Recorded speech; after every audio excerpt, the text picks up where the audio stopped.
For the next couple of minutes, I want to tell you about an opportunity we have here at Mission Upreach that really reaches my heart. It started a couple of years ago when we noticed in this community a great need among the deaf. We came in contact with a young girl in a school, and I'll tell you her story, or part of her story, in just a minute.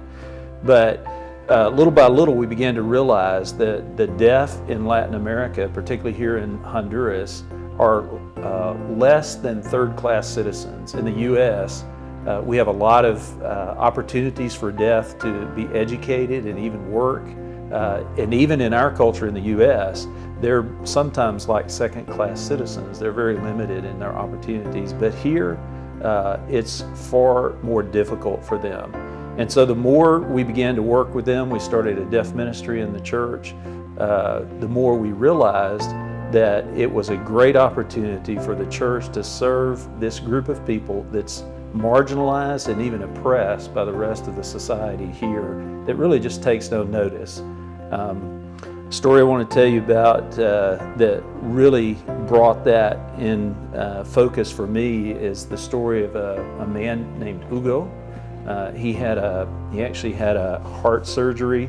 He's about 40 years old, and I was visiting him at his parents' home and talking with his dad. He said all of Hugo's childhood friends are gone. Many of them are dead, but the others left because their families were ashamed of them.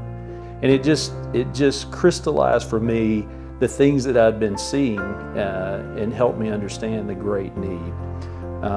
The second story I want to tell you about is a man named Carlos. He's 55 years old, and he's a shoe repairman. He lives in a concrete block room.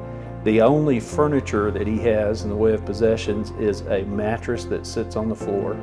And his deaf friends will come by to wake him up sometimes, and the only way they can communicate with him is they get a cup of water and they throw it through a window and splash it on him so that he can wake up. So he's very isolated, but he's very hardworking. Until he became a part of our deaf ministry at church, he did not even know that he had a name. His name's Carlos. And again, that just speaks volumes to me about how the deaf are marginalized and not taken into account here in this culture. And then the third one is a young girl named Suri. She's 8 years old, and she has an opportunity with the school that we're about to start to live a different life from Carlos and Hugo and make a difference in this community. But we need your help, and we'd like to ask you to give so that we can make this possible. And we believe in years to come, we will all look back and rejoice at what God has done with your giving.